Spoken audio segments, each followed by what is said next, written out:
Bienvenue sur le podcast du site media24.fr, le média indépendant d'information sur l'économie, l'environnement et les sciences. Aujourd'hui, on va explorer un sujet assez pointu. Comment le savoir-faire français, celui de Framatome en l'occurrence, contribue à moderniser des centrales nucléaires d'ancienne conception soviétique en Europe de l'Est. On va se concentrer sur un cas précis, la centrale de Kozloduy, en Bulgarie.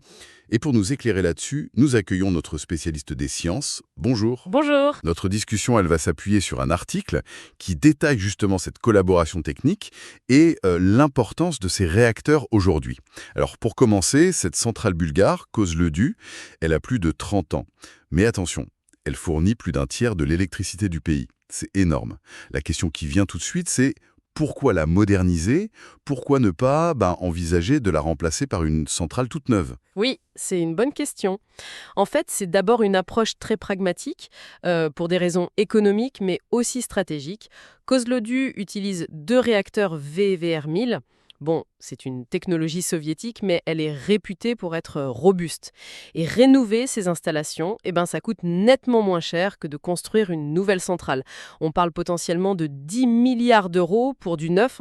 Ah oui, quand même. Ce n'est pas nouveau. Ils collaborent depuis plus de 20 ans déjà. D'accord, je vois. 20 ans, c'est une relation solide. Rentrons un peu plus dans la technique alors. Le contrat dont parle l'article, il porte sur la modernisation du système électrique, c'est ça? Et notamment les alimentations de secours. L'article insiste beaucoup là-dessus. Ce n'est pas une petite maintenance, à poser quelques câbles comme on pourrait dire. C'est une refonte complète de systèmes vitaux pour la sûreté. On parle même d'assurance vie du réacteur. C'est fort comme terme. Oui, tout à fait. Et cette expression assurance vie, elle est très juste, je trouve. Ces systèmes de secours, ils sont là pour garantir que, quoi qu'il arrive, même si l'alimentation électrique principale lâche, les équipes gardent le contrôle total de la centrale. C'est fondamental pour la sûreté, évidemment. D'accord. Et d'ailleurs, ce sont des travaux assez complexes qui sont menés par la filiale locale de Framatome, Framatome EOOD. Elle a été créée en 2021, justement pour ça. Et ce sont des équipes mixtes, franco-bulgares, qui travaillent ensemble. Ça montre bien cet esprit de collaboration. Et ces réacteurs VVER 1000, ils ont des spécificités. Oui, ce sont des réacteurs à eau pressurisés avec 4 boucles de refroidissement, un générateur de vapeur horizontal. Bon, sans rentrer trop dans les détails techniques, disons que chaque unité fait près de 1000 mégawatts. C'est énorme. Ça peut alimenter environ 1 million de foyers. 1 million de foyers par réacteur. Impressionnant.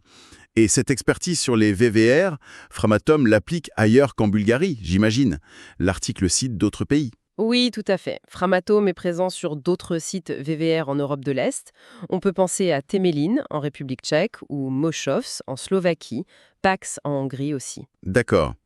Il y a aussi la Roumanie avec Cernavoda, mais là, attention, c'est une autre technologie, ce sont des réacteurs Candu d'origine canadienne. Ah d'accord.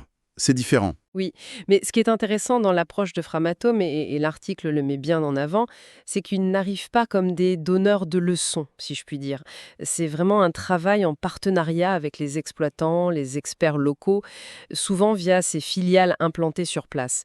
L'idée, c'est de co-construire les solutions. Ça repose sur une confiance qui s'est bâtie dans la durée, comme on disait pour la Bulgarie. Donc si je résume un peu, c'est cette expertise française, très pointue sur une technologie soviétique spécifique, qui permet de jouer ce rôle important. Et de prolonger la vie de ces installations de manière sûre, tout en maintenant la production d'énergie, c'est ça? D'adapter ces centrales aux standards de sûreté d'aujourd'hui, qui sont de plus en plus exigeants. C'est une gestion pragmatique de cet héritage technologique, en fait. Bien compris. Donc, pour conclure cette analyse, ce qu'on peut retenir, c'est que Framatome est vraiment un acteur clé. Clé dans la modernisation de ce parc nucléaire est-européen, hérité d'ère soviétique, Kozloduy en est un bon exemple. Ça implique des chantiers techniques complexes sur les systèmes électriques, le contrôle-commande, et ça demande une connaissance très fine des VVER, mais aussi des partenariats locaux solides. Finalement, c'est une stratégie qui semble porter ses fruits pour la sécurité énergétique de la région. Oui, tout à fait. Et on pourrait peut-être ajouter une dernière réflexion.